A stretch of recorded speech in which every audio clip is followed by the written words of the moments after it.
УТРК Баткенде жаңылыктар маалымат программасы саламатсыздарбы. Аны мен Назгүл Абдрахманова таныштырам. Алгач кабарлардан кыскача. Бириккен Улуттар уюму 80 жашта. Бул датага карата өлкөнүн бардык мектептеринде тематикалык сабактар жана иш-чаралар өткөрүлүүдө. Экинчи сабактарда ошо Бириккен Улуттар уюмунун 80 жылдыгына карата тарбиялык сааттар өтүлүп атат. Кызылкыя шаары 127 жашта. Бул мааракеге карата шаарда 3 сквер пайдаланууга берилди. Кыргыз-өзбек журналисттери кызматташууда. Коңшу Өзбекстандын маалымат каражаттарынын өкүлдөрү Баткен облусуна келди. Карым-катнаш жакшы болушуна жана эки өлкө ортосундагы адамдардын мамилесинин бири-бирине өзгөрүүсүнө биринчи очередде, биринчи кезекте таасир берет деп ойлоймун. Кыргызстан криптовалюталарды кабыл алуу боюнча глобалдык индексте 19-орунда турат. Бул тууралуу президент ынтымак ордодо өтүп жаткан виртуалдык активтерди жана блокчейн технологияларын өнүктүрүү боюнча улуттук кеңештин жыйынында билдирди. Алдыда ушул жана башка кабарларга кененирээк токтолобуз. Кыргызстан криптовалюталарды кабыл алуу боюнча глобалдык индексте 19-орунда турат. Бул тууралуу президент Садыр Жапаров бүгүн 24 октябрда ынтымак ордодо өтүп жаткан виртуалдык активтерди жана блокчейн технологияларын өнүктүрүү боюнча улуттук кеңештин жыйынында билдирди. Мамлекет башчысы белгилегендей, өлкө чөлкөмдөгү виртуалдык активтер жөнүндө мыйзам кабыл алынган жана бул жаатта ыраттуу мамлекеттик саясат жүргүзүп жаткан саналуу өлкөлөрдүн бири. Кыргызстанда виртуалдык активтер рыногу активдүү түрдө калыптанууда. Лицензияланган катышуучулардын саны өсүүдө. Ченемдик база күчөтүлүүдө. Инфраструктуралык демилгелер жаралууда. Ошондой эле президент виртуалдык активтерди жана блокчейн технологияларын өнүктүрүү боюнча улуттук кеңешти түзүү салмактуу жана талап кылынган чечимдердин зарылдыгынан улам логикалык кадам болуп калгандыгын айтты. Жыйындын жүрүшүндө өлкө башчысы санариптик жана финансылык сабаттуулукту жогорулатуу жана адистерди даярдоого артыкчылык берилиши керек деп билдирди. Мамлекет башчысы белгилегендей, инфраструктуралык демилгелерди ишке ашыруу, пилоттук долбоорлорду баштоо, жасалма интеллект жана блокчейн технологиялары жаатында кадрларды даярдоо, коопсуздук стандарттарын жана тобокелдиктерди башкарууну калыптандыруу зарыл. Президент кеңештин алкагында мамлекеттик органдардын, эксперттердин жана эл аралык өнөктөштөрдүн мүмкүнчүлүктөрү бириктирилгенин айтты.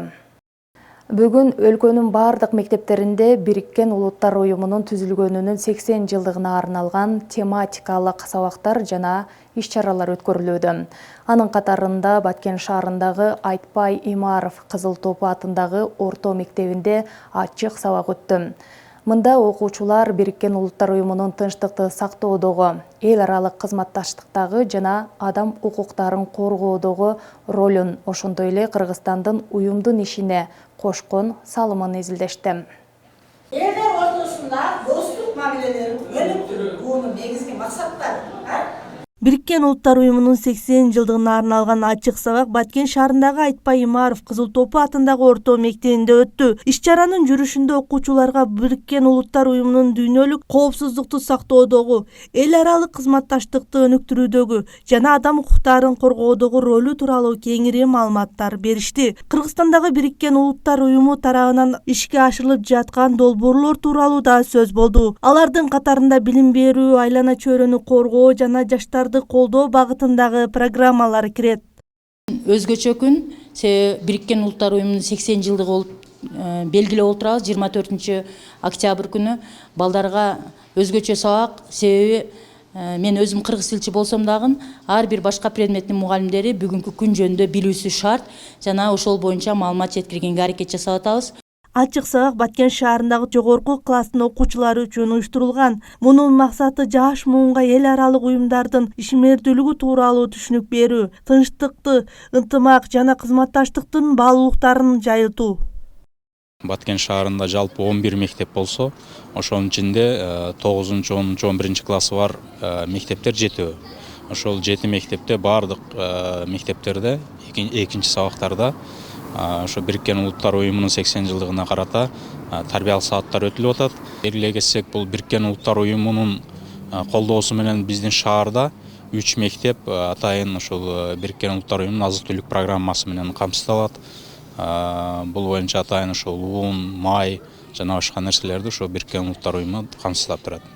Кыргызстан 1992 жылдын 2 мартында жаңы көз карандысыз мамлекет катары Бириккен Улуттар Уюмуна мүчө болуп кирген. Ошондон бери өлкө Бириккен Улуттар Уюмунун бир катар структуралары менен тыгыз кызматташып келет. Бул тууралуу окуучулар бүгүн кенен маалымат ала алышты. Бул жөнүндө алдыңдагы билип келчүмүн.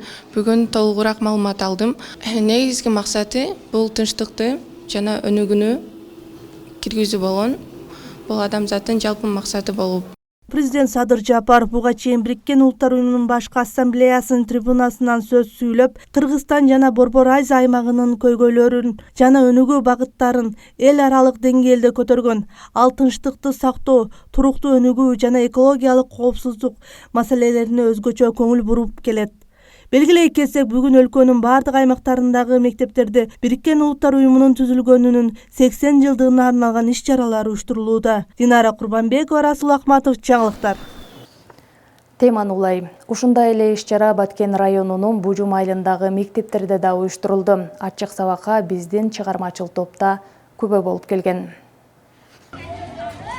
Ачык сабактар район аймагында жайгашкан 53 мектептен баарында өтүп, ага окуучулар жана мугалимдер активдүү катышты. Атап айтсак, Тажибай Мурзапаров жана Шарап Токсонов атындагы орто мектептеринде да сабактар өтүп, Бириккен Улуттар Уюмунун тарыхы, максаты жана дүйнөлүк тынчтыкты камсыздоодогу орду тууралуу маалыматтар берилди. Бүгүнкү сабакты өткөрүүнүн максаты дүйнөдө тынчтыкты орнотуу болуп эсептелет. Жаш муунга жеткирүү өтө маанилүү. Булар жаш муундар ошол Бириккен Улуттар Уюмунун максаты тынчтыкты орнотуу болуп аткандан кийин ошол тынчтык жөнүндө көбүрөөк маалымат алыш керек да. Кайсы жылдар негизделген? Бириккен Улуттар Уюму Сабактарда Бириккен Улуттар Уюмунун уставы, ишмердүүлүгү, дүйнөлүк коопсуздукту сактоодогу аракети жана Кыргызстандагы өнөктөштүк долбоорлору тууралуу видео материалдар көрсөтүлүп, суроо жооптор менен коштолду. Уюмдун карамагында атайын өкүлдөр жана жер-жерлер. Буга чейин биз Бириккен Улуттар Уюму боюнча көптөгөн маалыматтарды алганбыз. География сабагынан ачык сабактар өтүлгөн. Негизинен эле Бириккен Улуттар Уюму бул дүйнөдө тынчтыкты орнотуу, согушту болтурбоо максатында түзүлгөн экен. Бүгүн дагы бизге урмат эжеге сонун сабак өтүү берип атат.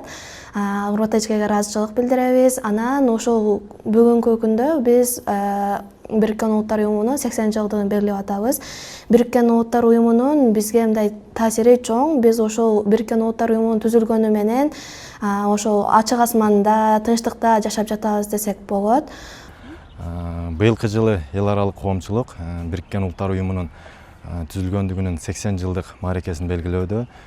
Бул маареке дүйнө коомчулугу жана биздин өлкө үчүн өзгөчө мааниге ээ. 80 жыл бою улуттар аралык тынчтыкты жана коопсуздукту сактоодо, эл аралык кызматташтыкты өнүктүрүүдө, адам укуктарын коргоодо негизги ролду ойноп келет. Бүгүнкү күндө райондун аймагында бардык билим берүү мекемелеринде 9-10 класстарына ушул Бириккен Улуттар Уюмунун түзүлгөндүгүнүн 80 жылдыгына карата тарбиялык сааттар жана класстан тышкаркы иш-чаралар өткөрүлүүдө. Мындай сабактар жаштарга дүйнөлүк масштабтагы уюмдун ордун таанытып, тынчтыкты сактоо идеясына болгон түшүнүктү жана урматты калыптандырууга багытталган маанилүү кадам болуп калды. Эске салсак, жыл сайын 24 октябрь Бириккен Улуттар Уюмунун күнү катары белгиленет. Быйыл уюмдун түзүлгөнүнө 80 жыл толууда. Бул жылдарда Бириккен Улуттар Уюму өлкөлөр ортосундагы үмүттүн жана кызматташтыктын шамчырагы катары кызмат кылып келет. Уюмдун негизги принциби бардык жарандар татыктуу шарттарда жашап, өз укуктарынан пайдалана турган дүйнөдө бекем тынчтыкты сактоо. Бермет Манасова, Бексултан Кайратбек уулу, жаңылыктар. Кайсы мамлекет? Кызыл Кыя шаары 127 жашта. Бул маарекеге карата 2 аллея тротуар пайдаланууга берилди. Мындан сырткары айыл чарба жана бош жумуш орундары жарманкелери уюштурулду.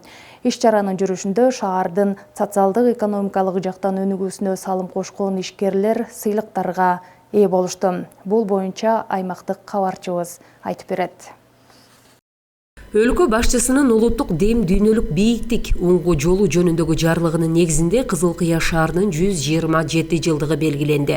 Салтанаттын расмий бөлүгү Кызыл Кыя шаардык мэриясында өттү. Кылым каарыткан каланын тарыхын жана өнүгүү жолун чагылдырган даректүү тасма тартууланды. Союз учурунда Кызыл Кыя шаарында бут кийим фабрикасы, көмүр кени жана бир катар ири ишканалар иштеп гүлдөп турган. Советтер Союзу тараганда бул ишканалар ишин токтоткон. Бүгүнкү күндө калаада жеке сектордун күчү менен ишкерлер тарабынан жаңыдан ишканалар, завод, фабрикалар ачылып, жаңы жумуш орундары түзүлүп, шаардын социалдык экономикалык абалы өсүп жаткандыгы баса белгиленди. Кызыл Кыя шаарынын социалдык экономикалык жактан өсүп өнүгүүсүнө кошкон салым үчүн ишкерлерге сыйлыктар тапшырылды. Мындан соң Борбордук аянтта каланын жашоочулары үчүн айыл чарба жарманкеси уюштурулду. Анда кошуна райондордон келген жана жергиликтүү дыйкандар тарабынан өндүрүлгөн продукциялар элге тартууланды. Шаар өнүктү, өсүп атат, жакшы эле. Аллага шүгүр. Мына шаардын бүгүн ярмарка болуп, болуп аткан экен, ошого гүлдөрдү алып келдим. Мана өз жарык үчүн келип отурабыз да. Шаар өнүгө берсин, өссүн, өнүксүн. Жаңыдан ачылган Кызыл Кыя уну аталышындагы ун өндүрүүчү ишкана бүгүнкү жарманкеге катышууда. 8 жаранды жумуш орундары менен камсыз кылган ишкананын өндүрүү көлөмү суткасына 10 тоннага жеткен. Алдыда жумушчулардын санын 20га көбөйтүп, көлөмүн 60 тоннага жеткирүүнү пландоодо. Өндүргөн продукцияны ички базарларда сатууда. Азыркы күндө ишкана жаңы ишке коюлуп атат. Кызыл Кыя уну деп ун чыгаруучу ишканасы. Көлөмү суткасына 60 тоннага чейин ун өндүрүү азыркы учурда жолго коюлуп атат. Бирок толук ишке кире элек. Биринчи сорттогу, жогорку сорттогу бар, экинчи сорттогу 3 сортто чыгарат. Ушул күнгө карата 8 киши жумуш орду менен камсыз болду. Дагы 20 кишиге чейин жумуш ордусу күтүлүүдө. Шаардын 127 жылдыгына карата Ленин көчөсүндөгү жаңыдан курулуп бүткөрүлгөн аллея пайдаланууга берилди. Демөөрчүлөрдүн колдоосу менен каржыланып, реконструкциялоо иштери жүргүзүлгөн. Таштаман басылып, жашылдандыруу иштери жүргөн. Тургундар үчүн эс алууга ыңгайлуу шарттар жаралган. Мэрибизге рахмат. Шунчалык биз шаарыбызды обод кылып, чыройлуу кылып, шунча биз курсан болдук. Азыргыча прям ичимизден нема кылалмайбыз да. Аса курсанбыз. Bizim manayımıza koşulup öyle hava rayından aybay açık bolup turat. Sebebi künden künge yaşar baratat şaharыбыз. Azır mına alleyalarda kadimkidey gülдөр açılıp, eldin bayağı emesi kötörülüp degендей.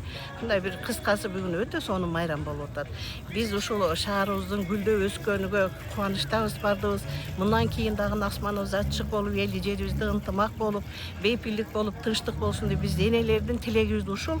Дегеле дайыма жакшылыктар коштоп жүрө берсин. Бул шаарыбыздын бюджетини 201 миллионго бекиткенбиз. Буюрса налоговый тараптан дагы 15 миллион ашыкча план аткарды. Бүгүнкү күндө шаарыбызда социалдык, экономикалык жактан шаарыбыз жакшы эле өзгөрүүлөр болуп атат. Бул аллеялар ачылып атат, ошондой эле тротуарлар салынып атат, детский площадкалар салынып атат. Ошондой эле жаңы ишканалар салынып, элибиз жумуш орундары менен камсыздалып жатат. Шаардык мэриянын жетекчилиги бул күнү коомдук транспортто шаар кыдырып, Асаналиев көчөсүндөгү тротуардын да тасмасын кесишти. Курулушка жергиликтүү бюджеттен 6 миллион сом каражат бөлүнгөн. Шаардын 127 жылдык күнүн бүгүн белгилеп атабыз. Учурдан пайдаланып, Кызыл Кыя шаарынын тургундарын жана жалпы меймандарды мэриянын атынан, жеке өзүмдүн атыман куттуктаймын. Бүгүн шаарда ушундай майрамдык маанай болуп атат. Жалпысынан азыр 3 чакан объекттин ачылышын кылып атабыз. Шаардык Борбордук аянттагы сквер, Посткай участкасында сквер жана Асаналиев көчөсү реконструкциядан кийин ачылып атат. Асаналиев көчөсүнө жалпысынан жергиликтүү бюджеттен 6 миллион 100 миң сом каржыланды. Көчө жарыктары, тротуар, лотоктор оңдолуп, калыбына келтирилди. Шаар илгери шаар.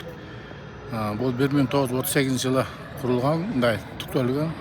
Андан кийин бул Кызыл Кыя шаарында эң биринчи 38-жылы шахта, жийген шахтасы ачылган. Ошол көмүр шахтасында бул жерде көмүр көп. Андан кийин Кудайга шүгүр азыр шаарыбыз жакшы оңолуп атат, асфальттар болуп атат. Мында аллеялар ачылып атат. Бүгүн мисалы 4-чү ушундай аллеяларды жаңы ишканаларды ачып атабыз. Кудайга шүгүр азыр бюджетибиз дагы көбөйүп атат. Ош Баткен Разаков автожолундагы жаңы аллея шаар күнүнө карата пайдаланууга берилди. Жеке ишкердин демөөрчүлүгү менен 40 сотук жер аянтка аллея курулду. Мында сырткары соода түйүндөрү ачылуу алдында турат. Алтынай Шабединова, жаңылыктар. Коңшу Өзбекстандын маалымат каражаттарынын өкүлдөрү Баткен облусуна келишти. Мындан максат маалымат аркылуу эки өлкөнүн ынтымагын бекемдөө үчүн кызматташууну арттыруу. Иш сапардын алкагында медиа өкүлдөрү УТРК Баткен телеканалынын жана облустук гезиттин ишмердүүлүгү менен таанышты. Мындан сырткары Өрүксар аймагындагы туристтик жайларды кыдырды. Өзбекстандан келген медиа өкүлдөр алгач Баткен облусунун жетекчилиги менен жолугуп, эки элдин ортосундагы достук алакаларды чыңдоо, чек ара аймактарында кызматташууну кеңейтүү жана туризмди өнүктүрүү багытында сунуш пикирлерин ортого салышты. Урматтуу Садыр Нурмуржевич, урматтуу Шавкат Мирамонович айткандай, бул достук да. Достук мамилебизди биз узартып кетишибиз керек. Бул бир эме менен эле сиз келдиңиз, биздин журналисттерибиз сиздерге барды, анан кийин ошо менен токтоп калбашыбыз керек да. Улантып кетишибиз керек да. Онун аркасында көп иш-чаралар өтүш керек. Кандай мисалы туризмди жагын өнүктүрүшүбүз керек. Андан соң УТРК Баткен телеканалы менен Баткен таңы облустук гезитинин иши тааныштырылып, түзүлгөн шарттар көрсөтүлдү. Ошондой эле УТРК Баткен телеканалынын түз эфиринде эки өлкөнүн журналисттери менен маек уюштурулуп, маалымат каражаттары аркылуу ынтымакты бекемдөө тууралуу пикир алмашуу болду. Биз буга чейин жаз айларында барып келгенбиз Фергана облусуна, Фергана шаарында Уруксор телеканалы, журналисттер союзу, газеталарга барып, Өзбекстандагы медиа маалымат каражаттары кандай иштеп атат, ошолор тууралуу барып келгенбиз. Мына бүгүн эми биз Баткенде өзбек медиа өкүлдөрүнү кабыл алып атабыз. Аябандай жакшы натыйжа берет деген үйдөбүз. Бул биринчиден ошол эки өлкө ортосундагы достуктун көрсөткүчү. Мындан улам биз эмнени айта алабыз? Албетте элдердин жашоосун чагылдырууда, ошондой эле туристтик багыттагы, же болбосо кандайдыр бир дагы өнүгүүлөрдү берсек, бул кошунада жашап аткан, ошондой эле Өзбекстандагы кыргыз улутундагы адамдарга, же болбосо Кыргызстандагы өзбек улутундагы адамдарга дагы кандайдыр бир деңгээлде бул карым катнаш жакшы болушуна жана эки өлкө ортосундагы адамдардын мамилесинин бири-бирине өзгөрүүсүнө биринчи очередте, биринчи кезекте таасир берет деп ойлоймун. Биз Баткендеги медиалар менен сүйлөшүүнүн жыйынтыгында дайыма байланышта болуп, кесиптештер менен маалымат алмашуу, биргелешкен гезит беттерин чыгаруу, теле долбоорлорду биргелешип даярдоо максаттарын коюп жатабыз. Биздин бул аракеттер эки элдин ортосундагы достукту бекемдөөгө аз да болсо салым кошот деп ишенебиз. Биз бул харакетlerimiz Эки өлкөнүн медиа өкүлдөрүнүн кызматташуусунун негизги максаты туристтик жайларды массалык маалымат каражаттары аркылуу таанытуу, достук карым катнашты бекемдөө. Мындан улам саякат андан ары Мадиген геопаркында уланды. 500 миллион жылдык тарыхты камтыган геопарк уникалдуу көрүнүшү менен коңшу өлкөдөн келген конокторду таң калтырды. Мен дагы биринчи жолу келип жатам. Чындыгында өзгөчө кооз, тарыхы бай туристтик жай экен. Чынында туристтерди чакыруу үчүн бул жерде мүмкүнчүлүк чоң экен. Дүйнөнүн кайсы бурчунан келсе да ошого татыйт экен. Мында дүйнө жүзүнөн археолог, палеонтологдор келип илимий иштерди жүргүзүп жатканын айтышты. Геопаркыны көрүп жудам таасирлендим. Мадиген геопаркын көрүп абдан таасирлендим. Тоолордун арасында ажайып көргөзмө болуп турат. Бул жерди көргөн ар бир адам дүйнөнүн башка ааламына баргандай болот экен. Мындан 500 миллион жыл мурун бул жер деңиздин түбү болгон дешти. Кыргызстанда мындай кооз жерлер бар экенин билбей жүргөн экенбиз. Эми биз бул жердеги таасирлер менен геопаркка туристтерди жибергенге аракет кылабыз. Бу жерлерди деңиз болгон дейишипти. Мадиген геопаркы Баткен районунун Самаркандек аймагында жайгашкан. Байыркы заманда бул түстүү тоолор Сарымат деңизинин түбү болгон деген маалыматтар бар. Ачык асмандагы паркта Сары тоо массиви, Сарымат деңизинин калдыктары, свинкс, моллюскалар жана динозавр өрөөнү, Канигут үңкүрү, байыркы кен эритүүчү мештер, түркүн түстүү Мадиген оазиси, каньондор жайгашкан. Баткенни o'ziga xos jihatlari juda ko'p ekan. Баткен өзгөчө мүнөзгө ээ экен. Туризмдин мүмкүнчүлүктөрү абдан бай. Айрыкча экотуризм тармагындагы потенциалын санап бүтө албайсың десек болот. Табияттын сулуулугу, кооз тоолору гана эмес, тарыхый жайлары да ар бир келген адамга өзгөчө таасир калтырат. Бул жерде туруп миңдеген жылдарга созулган тарыхка күбө болуу мүмкүн экенине таң калдым. Кыргызстан, Өзбекстан жана Тажикстандын президенттеринин достук мамилелеринин аркасында бүгүн ушундай аймактардын мүмкүнчүлүктөрү ачылып, кызматташуу бекемделип жатат. Бул өз ара байланыштар соода-экономикалык же социалдык чөйрөдө эле эмес, журналистика тармагында да байкалууда. Соңку жылдары Мадиген геопаркына тартылган туристтердин саны өскөн. Алардын көпчүлүгү Кытай, Германия, Орусия, АКШ жана коңшу Өзбекстандын жарандары. Аны менен катар ички туристтердин да кызыгуусу арткан. Мына ошондуктан да өткөн жылы геопаркка келүүчү жол оңдолуп, мында саякатчылар үчүн атайын шарттар түзүлүп, бийиктен кароо үчүн аянтча да курулган. Миңгүл Көчөрова, Абдрашид Саттаров, Алато 24, Баткен облусу. Сиздер бүгүнкү күнгө алынган кабарлар топтобуна күбө болдуңуздар. Эфир аркылуу көрүшкөнчө эсен туруңуздар.